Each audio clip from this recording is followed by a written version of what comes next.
നമസ്കാരം കൂട്ടുകാരെ, 2023 പുറത്തിറങ്ങിയ രസകരമായ ഒരു ആക്ഷൻ ചലച്ചിത്രം ഹണ്ടിങ് ഗെയിംസ്. കാടിനോട് ചേർന്നുള്ള ഒരിടത്ത് വുഡ് കട്ടറായി ജോലി ചെയ്ത് ജീവിക്കുന്ന ഒരു വ്യക്തി വൈകാതെ നാട്ടിൽ വേട്ടയ്ക്കുള്ള സമയമാവുകയാണ്. അയാൾ കാടിനകത്തേക്ക് പോകുന്നു. കാടിനകത്തേക്ക് വേട്ടയ്ക്കായി പോയ അവന് അപ്രതീക്ഷിതമായി ഒരു സൗഭാഗ്യം വന്നെത്തുകയാണ്. പിന്നീട് എന്തൊക്കെയാണ് സംഭവിക്കുന്നത് എന്നതാണ് രസകരമായ ഈ ആക്ഷൻ ചലച്ചിത്രത്തിന്റെ കഥ. വിശദമായ കഥയിലേക്ക് പോകുന്നതിന് മുമ്പ് സിനിമാ കഥകൾ കേൾക്കാൻ ഇഷ്ടപ്പെടുന്ന പുതിയ കൂട്ടുകാരുണ്ടെങ്കിൽ നമ്മുടെ ചാനൽ ഒന്ന് സബ്സ്ക്രൈബ് ചെയ്യണേ. കൂട്ടുകാർക്ക് ഷെയർ ചെയ്തു കൊടുക്കുകയും കമന്റ് ചെയ്യുകയും ലൈക്ക് ചെയ്യുകയും ചെയ്യൂ. കഥ ആരംഭിക്കുന്നത് ഹവൽ എന്നു പേരുള്ള ഒരു കറപ്റ്റഡ് ഉദ്യോഗസ്ഥനെ കാണിച്ചുകൊണ്ടാണ്. അയാളെന്ന് ഒരു കള്ളനെ പിന്തുടർന്ന് ഒരു കാർഗോ പ്ലെയിനിന്റെ ഉള്ളിലെത്തി. ആ മോഷ്ടാവാകട്ടെ വലിയൊരു തുക തന്നെ മോഷ്ടിച്ച് തന്റെ കൈവശപ്പെടുത്തിയിരുന്നു. പറന്നുയർന്ന പ്ലെയിനിനകത്ത് വെച്ച് ഹവൽ ആ മോഷ്ടാവിനെ വെടിവെക്കാൻ ശ്രമിച്ചെങ്കിലും അപ്പോഴേക്കും അയാൾ പാരച്യൂട്ട് ധരിച്ച് ആ കാർഗോ പ്ലെയിനിൽ നിന്ന് പുറത്തേക്ക് എടുത്തു ചാടിയിരുന്നു. ഹവലിന്റെ തോക്കിൽ നിന്ന് പാഞ്ഞ വെടിയുണ്ട അയാളുടെ ശരീരത്തിൽ പതിക്കുകയും ചെയ്തു. അടുത്തതായി നമ്മൾ മറ്റൊരു കഥാപാത്രത്തെ പരിചയപ്പെടുന്നു. വില്ലെന്നാണ് അയാളുടെ പേര്. ഒരു പ്രൊഫഷണൽ മരം വെട്ടുകാരനായിട്ടാണ് അയാൾ ജോലി നോക്കുന്നത്. അന്നത്തെ ജോലി കഴിഞ്ഞ് വിൽ തന്റെ കോവർക്കർ കൂടിയായ ബില്ലി റോസിനോട് സംസാരിക്കുകയാണ്. അടുത്ത ദിവസം മുതൽ ഗവൺമെന്റ് നാട്ടുകാർക്ക് വേട്ടയ്ക്കായി സമയം അനുവദിക്കുന്ന ദിവസം ആരംഭിക്കുകയാണ്. പൊതുജനങ്ങൾക്ക് കാടിനുള്ളിൽ പോയി വേട്ട നടത്താം. നാളെ നീ വേട്ടയ്ക്ക് പോകുന്നുണ്ടോ എന്ന് ബില്ലി വെല്ലിനോട് ചോദിച്ചു. കാരണം നാളെ വേട്ട സീസൺ ആരംഭിക്കുകയാണല്ലോ എന്നും അവൾ പറയുന്നുണ്ടായിരുന്നു. അതിനെന്താ, പോയേക്കാം എന്നായിരുന്നു വെല്ലിന്റെ മറുപടി. അന്ന് വൈകിട്ട് ബാറിൽ വെച്ച് മീറ്റ് ചെയ്ത് ബാക്കി കാര്യങ്ങൾ ഡിസ്കസ് ചെയ്യാം എന്ന് പറഞ്ഞ് ഇരുവരും രണ്ടു വഴിക്കായി പിരിഞ്ഞു. സന്ധ്യയോടെ ബില്ലിയും വില്ലും ബാറിൽ വെച്ച് കണ്ടുമുട്ടുന്നു. തെക്കുവശത്തുള്ള കാട്ടിൽ സതേൺ വുഡ്സിൽ വേട്ടയ്ക്ക് പോകാമെന്നാണ് ബില്ലി പറയുന്നത്. പക്ഷേ എപ്പോഴും സതേൺ വുഡ്സിലേക്ക് തന്നെ പോകുന്നതുകൊണ്ട് ഒരു മാറ്റത്തിന് നോർത്തേൺ വുഡ്സിലേക്ക്, അതായത് വടക്കു ഭാഗത്തുള്ള കാട്ടിലേക്ക് പോകാം എന്ന് വില്ല് സജസ്റ്റ് ചെയ്യുകയാണ്. പക്ഷേ നോർത്തേൺ ഫോറസ്റ്റ് അത്ര യൂസർ ഫ്രണ്ട്ലി ആയിട്ടുള്ള ഇടമൊന്നുമല്ല. അധികമാരും അവിടെ വേട്ടയ്ക്കും പോവാറില്ല. അതുകൊണ്ട് തന്നെ സതേൺ ഫോറസ്റ്റിലേക്ക് തന്നെ പോകാം എന്ന തീരുമാനത്തിൽ ബില്ലി ഉറച്ചു നിൽക്കുന്നു. വില്ലിനാണെങ്കിൽ അത് അംഗീകരിക്കാനും വയ്യ. ഒടുവിൽ രണ്ടു കൂട്ടരും രണ്ടു വഴിക്കായി പിരിഞ്ഞ് രണ്ടിടത്തായി വേട്ടയ്ക്ക് പോയേക്കാം എന്നങ്ങ് തീരുമാനിക്കുകയാണ്. വില്ലൻ നോർത്തേൺ ഫോറസ്റ്റിലേക്ക് പോകും, ബില്ലി സതേൺ ഫോറസ്റ്റിലേക്കും. കഥ അവിടെ നിന്നും കൂലിപ്പട്ടാളക്കാരനും അസാസിനുമായ ഡാർബിയിലേക്ക് തിരിയുന്നു. ഡാർബിക്കെന്ന് ഒരു ഓർഡർ വന്നിരിക്കുകയായിരുന്നു. ഡാർബിയെ കണക്ട് ചെയ്തത് ഒരു മാഫിയ ബോസ് ആണ്. തന്റെ കുറച്ചാളുകൾ തന്റെ പണം മോഷ്ടിച്ച് കടന്നു കളഞ്ഞെന്നും ഇതുവരെ തിരികെ എത്തിയിട്ടില്ലെന്നും അവർ ഒരുപക്ഷെ കാടിനുള്ളിൽപ്പെട്ട് മരണപ്പെട്ടിരിക്കാം എന്നുള്ള സംശയവും മാഫിയ ബോസ് പറയുകയാണ്. അവരുടെ പക്കൽ പണമുണ്ടെന്നും തന്റെ ആളുകളെയോ പണമോ വീണ്ടെടുത്ത് കൊണ്ടുവന്ന് തരുവാൻ വേണ്ടി ഡാർബിയോട് മാഫിയ ബോസ് ആവശ്യപ്പെടുന്നു. അവനെ കൂലിക്കെടുക്കുന്നു. പക്ഷേ മാഫിയ ബോസിന്റെ ആളാണ് കാർഗോ പ്ലെയിനിൽ നിന്ന് ഫോറസ്റ്റിലേക്ക് എടുത്തു ചാടിയത് എന്ന വിവരം ഡാർബിക്ക് മുമ്പേ ലഭിച്ചിരുന്നു. താൻ ജോലി ഏറ്റെടുക്കാം എന്നു പറഞ്ഞ ഡാർബി പക്ഷേ കിട്ടുന്ന പണത്തിന്റെ പാതി തനിക്ക് തരണമെന്ന് ആവശ്യപ്പെടുകയാണ്. മാഫിയ ബോസിന് മുമ്പിലാണെങ്കിൽ മറ്റു വഴികളുമില്ല. അടുത്ത ദിവസം ഹണ്ടിങ് സീസൺ ആരംഭിക്കുന്നതുകൊണ്ട് രാവിലെ തന്നെ പോയി ആളെ കണ്ടെത്തുകയും പണം വീണ്ടെടുക്കുകയും വേണം. വുഡ്സിനോട് ചേർന്നുള്ള ഡാർബിക്ക് ഉടനടി അത് സാധ്യമാവുകയുള്ളൂ. അതുകൊണ്ട് മനസ്സില്ലാ മനസ്സോടെയാണെങ്കിലും ഡാർബി പറഞ്ഞ പ്രതിഫലം മാഫിയ ബോസ് അംഗീകരിക്കുന്നു. പിന്നീട് ബാറിലായിരുന്ന വിൽ പുറത്തു വരുമ്പോ അതേ ബാറിന് പുറത്ത് ഡാർബി നിൽക്കുന്നുണ്ടായിരുന്നു. ഡാർബി ബാറിലേക്ക് പോവാൻ എത്തിയതാണ്. പുറത്തു കണ്ട ഇരുവരും നാളെ തുടങ്ങാൻ പോകുന്ന ഹണ്ടിങ് സീസണെ പറ്റി സംസാരിക്കാൻ ആരംഭിച്ചു. വിൽ ഡാർബിയോട് ഒരു സിഗരറ്റ് ചോദിക്കുകയും ചെയ്തു. പിറ്റേന്ന് പുലർച്ചെ തന്നെ വില്ലൻ നോർത്തേൺ ഫോറസ്റ്റിലേക്ക് ഹണ്ടിങ്ങിനായി പുറപ്പെടുകയാണ്. മനോഹരമായ പ്രകൃതി ഭംഗി ആസ്വദിച്ച് അവൻ നോർത്തേൺ ഫോറസ്റ്റിലെത്തി. രാവിലെ തന്നെ കുറച്ച് വിറക് കഷ്ണങ്ങൾ ശേഖരിച്ചു. ബ്രേക്ക്ഫാസ്റ്റിനായി അവനൊരു സ്റ്റീക്ക് ഉണ്ടാക്കി. മറുവശത്ത് സതേൺ ഫോറസ്റ്റിൽ അവിടുത്തെ ഗാർഡ് ആകട്ടെ ഗേറ്റ് തുറക്കാൻ തയ്യാറെടുക്കുകയായിരുന്നു. അങ്ങോട്ടേക്കാണ് ഡാർബിയും ഡാർബിയുടെ കൂലിപ്പട്ടാള സംഘവും വന്നെത്തുന്നത്. ഹണ്ടിങ്ങിനുള്ള രീതിയിൽ പ്രത്യേകതരത്തിൽ വസ്ത്രം ധരിക്കാതെ ഡാർബി വന്നിരിക്കുന്നത് എന്താണ് എന്ന് ഡാർബിയെ കണ്ട് ഗാർഡ് അതിശയിക്കുന്നുണ്ട്. അത് കുറച്ച് വ്യത്യസ്തമായിട്ട് നിൽക്കുവാനാണ് എന്നായിരുന്നു ഡാർബിയുടെ മറുപടി. പക്ഷേ ഗാർഡിനടുത്തേക്കെത്തിയ ഡാർബി ആ ഗാർഡിനെ വെടിവെച്ച് കൊന്നുകളഞ്ഞു. പിന്നാലെ കഥ അവിടെ നിന്നും അവിടുത്തെ ഷെരീഫ് ഓഫീസിലേക്ക്, പോലീസ് സ്റ്റേഷനിലേക്ക് തിരിയുകയാണ്. ഷെരീഫിനടുത്തേക്ക് വന്നത് ഓഫീസർ ഹാവലായിരുന്നു. തലേന്ന് താൻ പ്ലെയിനിൽ വെച്ച ഒരു മോഷ്ടാവിനെ വെടിവെച്ച വിവരവും അയാൾ പാരച്യൂട്ടിൽ എടുത്തു ചാടിയെന്നും ഫോറസ്റ്റിനകത്താണ് വീഴാൻ സാധ്യതയുള്ളതെന്നും അയാളുടെ പക്കൽ പണമടങ്ങിയ ബാഗ് ഉണ്ടായിരുന്നുവെന്നും ഹവൽ ഷെരീഫിനോട് പറഞ്ഞു. ഇന്നിപ്പോൾ ഹണ്ടിങ് സീസൺ ആരംഭിക്കുന്നതുകൊണ്ട് കാടിനകത്ത് പോകുന്ന ആളുകളിൽ നിന്നും ആരെങ്കിലും കൊല്ലപ്പെട്ട് കിടക്കുന്നതായോ ഇല്ലെങ്കിൽ പണമടങ്ങിയ ബാഗോ കണ്ടുകെട്ടി അങ്ങനെ എന്തെങ്കിലും വിവരം ലഭിച്ചാൽ ഉടൻ തന്നെ അറിയിക്കണമെന്നും ഹവൽ ഷെരീഫിനോട് ആവശ്യപ്പെടുകയാണ്. അതിനെന്താ എന്താ അങ്ങനെ എന്തെങ്കിലും ഇൻഫർമേഷൻ കിട്ടിയാൽ ഉടൻ ഹവലിനെ അറിയിക്കാം എന്നായിരുന്നു ഷെരീഫ് പറഞ്ഞത്. മറുവശത്ത് വിൽ തന്റെ വേട്ടയ്ക്കുള്ള ശ്രമങ്ങൾ ആരംഭിച്ചിരുന്നു. ഓരോ മൃഗങ്ങളെയും തന്റെ തോക്കിന്റെ സ്കോപ്പ് വഴി നോക്കി വേട്ടയ്ക്ക് പറ്റിയ നല്ലൊരു മൃഗത്തെ കണ്ടെത്താൻ അവൻ ശ്രമം നടത്തിക്കൊണ്ടേയിരുന്നു. കുറച്ചു നേരത്തെ തിരച്ചിലിനൊടുവിൽ വലിയൊരു കലമാനെ തന്നെ വില്ല് കണ്ടെത്തുകയാണ്. വില്ല് അതിനെ ഷൂട്ട് ചെയ്യാൻ തയ്യാറെടുത്തു നിന്നു. പക്ഷേ അപ്പോഴാണ് ചിതറിക്കിടക്കുന്ന പണം വില്ലിന്റെ ശ്രദ്ധയിൽപ്പെട്ടത്. ചിതറിക്കിടന്ന നോട്ടുകൾ പിന്തുടർന്ന് ചെന്ന് വിൽ കണ്ടത് കൊല്ലപ്പെട്ട് കിടക്കുന്ന മോഷ്ടാവിനെയും അടുത്തുള്ള ബാഗിൽ നിറയെ പണവുമായിരുന്നു. ഒരു നിമിഷം എന്തു ചെയ്യണം എന്ന് വില്ല് ആലോചിച്ചു. ബാഗ് നിറച്ചും പണമുണ്ട്. ഇവിടെ ഉപേക്ഷിച്ചു പോയാൽ അത് മറ്റാരെങ്കിലും എടുക്കും. അതുകൊണ്ട് പണം തന്റെ കൂടെ കൊണ്ടുപോകുവാൻ വില്ല് തീരുമാനിക്കുകയാണ്.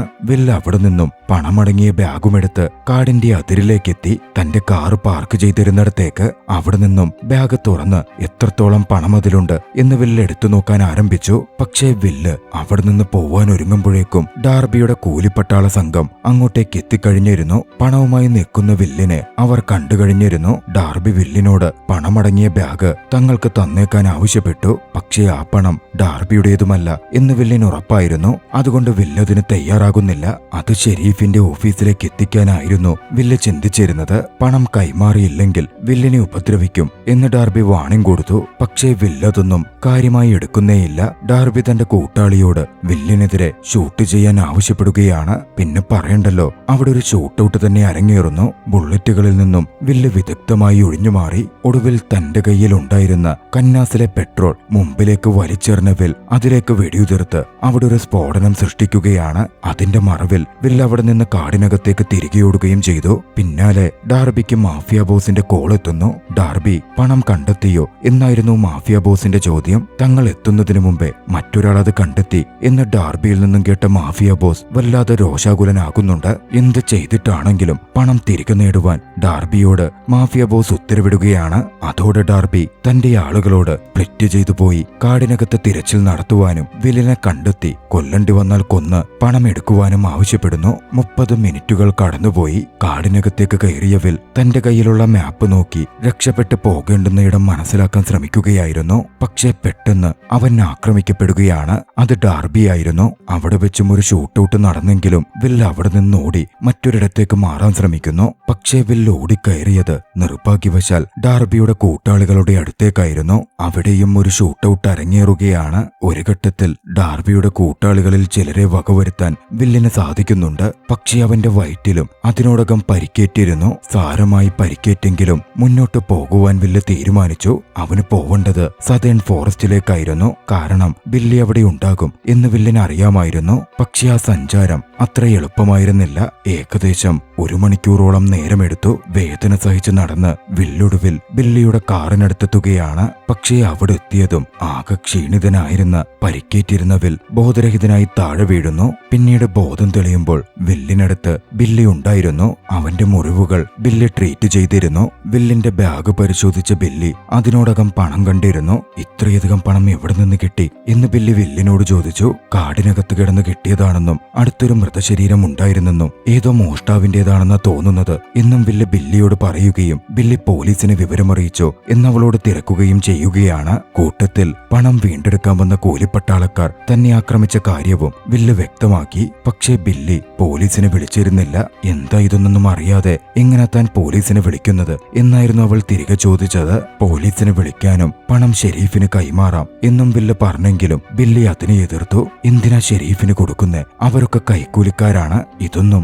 യഥാർത്ഥ ഉടമസ്ഥന്റെ പക്കലേക്ക് പോവാൻ പോകുന്നില്ല. നമ്മളെ നോക്ക്, നമ്മളെത്ര ദരിദ്രരാണെന്ന്. ഈ പണം കിട്ടിയ നമ്മൾ രക്ഷപ്പെടും എന്ന് ബില്ലി വില്ലിനോട് പറയുന്നു. വില്ലും അത് അംഗീകരിക്കാൻ തുടങ്ങിയപ്പോഴേക്കും പെട്ടെന്നൊരു വെടിയുണ്ട അങ്ങോട്ടേക്ക് പാഞ്ഞെത്തി. അത് ബില്ലിയുടെ ജീവനെടുത്തു. അത് ഡാർബിയായിരുന്നു. ഭാഗ്യവശാൽ ബാഗും മറ്റ് സാധനങ്ങളും എടുത്ത് വില്ലിന് അവിടെ നിന്ന് രക്ഷപ്പെട്ട് ഓടാനായി. എങ്ങനെയാണ് ഡാർബി താൻ ഇത്രയധികം മാറി മാറി നിന്നിട്ടും തന്നെ കണ്ടെത്തുന്നത് എന്ന് വില്ല് ചിന്തിക്കാൻ ആരംഭിച്ചു. ഒടുവിൽ ഒരു ട്രാക്കറിന്റെ സാന്നിധ്യത്തെപ്പറ്റി അവൻ ആലോചിക്കുകയാണ്. പണമടങ്ങിയ ബാഗ് പൂർണ്ണമായും വില്ലതോടെ പരിശോധിച്ചു. അതിനകത്തു നിന്നും അവനൊരു അവനൊരു ട്രാക്കർ കണ്ടെത്തി ആ ട്രാക്കർ വെച്ചാണ് ഡാർബി തന്നെ കണ്ടെത്തിക്കൊണ്ടിരുന്നത് എന്ന് ആ നിമിഷം വില്ല് മനസ്സിലാക്കുന്നു. അതുപയോഗിച്ച് തന്നെ ഡാർബിയെയും സംഘത്തെയും ട്രാപ്പ് ചെയ്യുവാൻ വില്ല് തീരുമാനിക്കുകയാണ്. അതിനുവേണ്ടി വില്ലൊരു എക്സ്പ്ലോസീവ് തയ്യാറാക്കി അത് തന്റെ ഒരു ബാഗിനുള്ളിൽ വെച്ചു. ശേഷം പണവും മറ്റും മറ്റൊരു ബാഗിലേക്ക് മാറ്റി. പിന്നീട് അവൻ അവിടെ നിന്നും ഒരു ഫോറസ്റ്റ് ഇന്റർസെക്ഷനിലേക്ക് എത്തി. എക്സ്പ്ലോസീവുകൾ നിറച്ച ബാഗ് അവൻ അവിടെ താഴ്വാരത്തിൽ വെച്ചു. ശേഷം മലമുകളിലേക്ക് കയറിയവൻ അവിടെ നിന്നും ഗണ്ണെടുത്ത് തയ്യാറായി നിൽക്കാൻ ആരംഭിച്ചു. കുറച്ചു സമയം പിന്നിട്ടതും ഡാർബിയും ഡാർബിയുടെ ബാക്കിയുള്ള കയ്യാളുകളും അങ്ങോട്ടേക്ക് എത്തിച്ചേരുകയാണ്. മൊത്തത്തിൽ ആ ചുറ്റുപാട് കാണുമ്പോൾ ഡാർബിക്ക് സംശയങ്ങൾ തോന്നുന്നുണ്ട്. ഡാർബിയുടെ കമ്പാനിയൻ ഓടിച്ചെന്ന ആ ബാഗ് എടുത്ത് തുറന്നു. അതിലെ എക്സ്പ്ലോസീവ് അയാളുടെ കയ്യിലായി. തൊട്ടു പിന്നാലെ വില്ലങ്ങോട്ടേക്ക് വെടിയുതിർത്തു. അയാൾ കൊല്ലപ്പെടുകയും ചെയ്തു. മറഞ്ഞിരുന്ന് രക്ഷപ്പെടാൻ നോക്കിയ ഡാർബിയുടെ കയ്യിൽ വെടിയേൽക്കുകയും ഉണ്ടായി. അതോടെ ഡാർബിയെ കൊല്ലാനായി വില്ല് താഴേക്കിറങ്ങി വരികയാണ്. ശേഷം നടന്നത് വലിയൊരു ഷൂട്ടൌട്ടും ആക്രമണങ്ങളുമായിരുന്നു. ഷൂട്ടൌട്ടിനൊടുവിൽ ഇരുവരുടെയും പക്കലുള്ള ബുള്ളറ്റുകൾ തീരുകയാണ്. അതോടെ ഡാർബിയും വില്ലും തമ്മിൽ കാര്യങ്ങൾ കയ്യാങ്കളിയിലേക്ക് നീണ്ടു. ശക്തമായൊരു ഫൈറ്റ് തന്നെ നടന്നു. പക്ഷേ അതിനോടകം വയറ്റിൽ പരിക്കേറ്റിരുന്ന വില്ലിന് ഡാർബിക്ക് മുമ്പിൽ പിടിച്ചു നിൽക്കാൻ സാധിച്ചില്ല. ഡാർബി വില്ലിനെ അടിച്ചിട്ടു. പണമടങ്ങിയ ബാഗ് തന്റെ കൈക്കലാക്കി. പക്ഷേ ഡാർബി വില്ലിനെ കൊല്ലുന്നതിന് മുമ്പേ അങ്ങോട്ടേക്ക് വേട്ടക്കായി എത്തിയ ചില ആളുകൾ കൂടി വന്നെത്തിയിരുന്നു. അവരെ കണ്ടതും വില്ലിനെ കൊല്ലാതെ പണമടങ്ങിയ ബാഗുമായി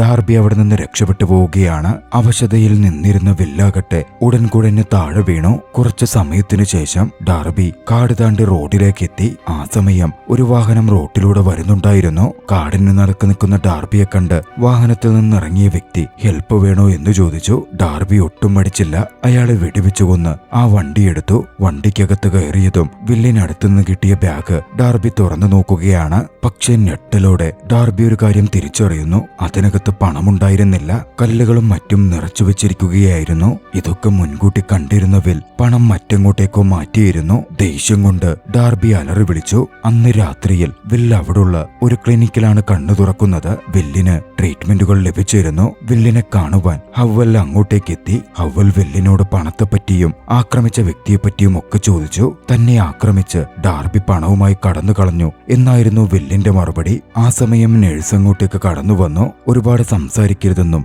റെസ്റ്റ് ചെയ്യാനും വില്ലിനോട് ആവശ്യപ്പെട്ടു. അപ്പോഴാണ് ഷെരീഫും അങ്ങോട്ടേക്ക് എത്തുന്നത്. അങ്ങോട്ടേക്ക് കടന്നു വന്ന ഷെരീഫ് വിൽ പറഞ്ഞത് സത്യമാണ് എന്ന് ഹവ്വലിനോട് പറഞ്ഞു. വില്ലിനെ ആശുപത്രിയിൽ എത്തിച്ചത് വേട്ടയ്ക്ക് പോയ കുറച്ച് ആളുകളാണെന്നും വില്ലിനടുക്കൽ നിന്ന് പണമോ ബാഗോ ഒന്നും കണ്ടുകിട്ടിയിട്ടില്ലെന്നും അവർ പറഞ്ഞെന്നും ഷെരീഫ് വ്യക്തമാക്കി. അതോടെ ഷെരീഫ് ഹവ്വലിനെ വിളിച്ച് കോഫി കുടിക്കാം എന്ന് പറഞ്ഞ് പുറത്തേക്ക് ഇറങ്ങുകയാണ്. ഷെരീഫ് വെള്ളമെടുക്കാൻ പോയതും വില്ലിനെയും നോക്കിക്കൊണ്ട് ഡാർബി അതേ ക്ലിനിക്കിലേക്ക് എത്തിച്ചേർന്നിരുന്നു. കടന്നുവന്ന ഡാർബി നഴ്സിനെ കൊലപ്പെടുത്തി. വില്ലിനെ കൊല്ലാൻ മുറിയിലേക്ക് കടന്നു. അങ്ങോട്ടേക്ക് വന്നിരുന്ന ഹവ്വൽ മരിച്ചു കിടക്കുന്ന നഴ്സിനെ കണ്ടിരുന്നു. ഡാർബിയും ഹവ്വലും നേർക്കുനേർ കാണുകയാണ്. ശേഷം അവർ തമ്മിൽ ഒരു ഷൂട്ടൌട്ട് ആരംഭിക്കുന്നു. ഒരു ഘട്ടത്തിൽ കയ്യിൽ കിട്ടിയ കത്തി ഉപയോഗിച്ച് ഡാർബി ഹവ്വലിനെ കുത്തിവീഴ്ത്തുന്നുണ്ട്. വെടിവെച്ച് ഹവ്വലിനെ കൊല്ലാതെ 20 മിനിറ്റ് കൊണ്ട് നിങ്ങൾ ഇവിടെ കിടന്ന് ചത്തോളും എന്ന് പറഞ്ഞ് ഡാർബി നേരെ വില്ലിനെ കൊല്ലുവാൻ മുറിയിലേക്ക് പോവുകയാണ്. വില്ലിന്റെ റൂം തുറന്നതും ബെഡിലേക്ക് ഡാർബി ചറപറ വെടിയുതിർത്തു. പക്ഷേ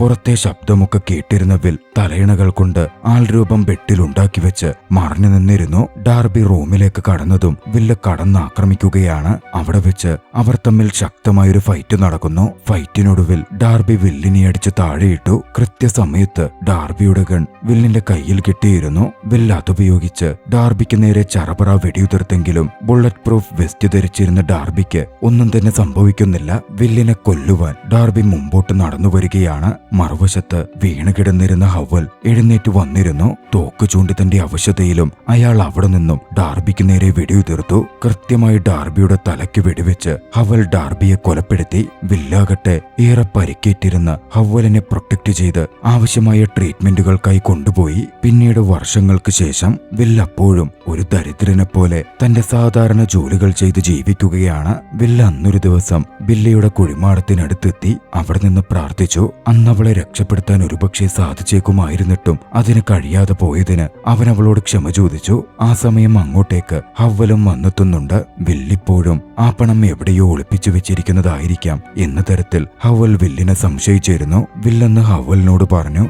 അങ്ങനെ പണം തന്റെ പക്കൽ ഉണ്ടായിരുന്നേ ഇതുപോലെ സ്ട്രഗിൾ ചെയ്ത് കഷ്ടപ്പെട്ട് തനിക്ക് ജീവിക്കേണ്ടി വരില്ലായിരുന്നു എന്നായിരുന്നു അത്. അതിപ്പോ സംശയം തോന്നാതിരിക്കാൻ പണം ഒളിപ്പിച്ചു വെച്ച് നീ ഉപയോഗിക്കാതിരിക്കുന്നതാണെങ്കിലോ എന്നായിരുന്നു ഹവ്വലിന്റെ മറുചോദ്യം. അങ്ങനെ പണം ഉണ്ടായിരുന്നെങ്കിൽ താൻ ഒരിക്കലും അന്ന് മരണാസനായി കിടന്ന ഹവ്വലിനെ അവിടെ വെച്ച് രക്ഷപ്പെടുത്താൻ നോക്കില്ലായിരുന്നു എന്നായിരുന്നു വില്ലിന്റെ മറുപടി. ഹവ്വലിനും അത് പൂർണ്ണമായും വിശ്വസനീയമായി തോന്നുകയാണ്. അതോടെ വില്ലിന് മേലുള്ള തന്റെ സംശയങ്ങൾ ഹവ്വൽ അവസാനിപ്പിക്കുന്നു. ഹവ്വൽ അതിനെപ്പറ്റി പറഞ്ഞതും ഇനിയെങ്കിലും തനിക്കൊരു പുതിയ ജീവിതം തുടങ്ങണമെന്നും അതിനായി താൻ ശ്രമിക്കാൻ പോവുകയാണെന്നുമായിരുന്നു വില്ല് കൂട്ടിച്ചേർത്തത്. അടുത്ത ദിവസം ആരും അറിയാതെ ആരും കാണാതെ വില്ല് കാടിന്റെ ഉള്ളിലേക്ക് കടന്നു. അവൻ നടന്നെത്തിയത് വെട്ടിമാറ്റിയ ഒരു മരത്തിന്റെ ചോട്ടിലേക്കായിരുന്നു. ആ ചോടുമാന്തി അവൻ ഒളിപ്പിച്ച പണം അവൻ പുറത്തെടുക്കാൻ ആരംഭിച്ചു. പണവുമായി പുതുജീവിതം തുടങ്ങാൻ പറ്റും എന്ന പ്രതീക്ഷയോടെ ആ ദൃശ്യങ്ങളോടെ ചലച്ചിത്രം അവസാനിക്കുകയാണ്. നിങ്ങൾക്ക് ഈ കഥ ഇഷ്ടമായെങ്കിൽ വീഡിയോ ലൈക്ക് ചെയ്യുക. അഭിപ്രായങ്ങളും നിർദ്ദേശങ്ങളും കമന്റുകളിൽ രേഖപ്പെടുത്തുക. കഴിയുമെങ്കിൽ ചാനൽ സബ്സ്ക്രൈബ് ചെയ്തും കൂട്ടുകാർക്ക് ഷെയർ ചെയ്തു കൊടുത്തും ഞങ്ങളെ സപ്പോർട്ട് ചെയ്യുക. അടുത്ത എപ്പിസോഡിൽ മറ്റൊരു മികച്ച ചലച്ചിത്രവുമായി നമുക്ക് കണ്ടുമുട്ടാം. അതുവരെ ബൈ.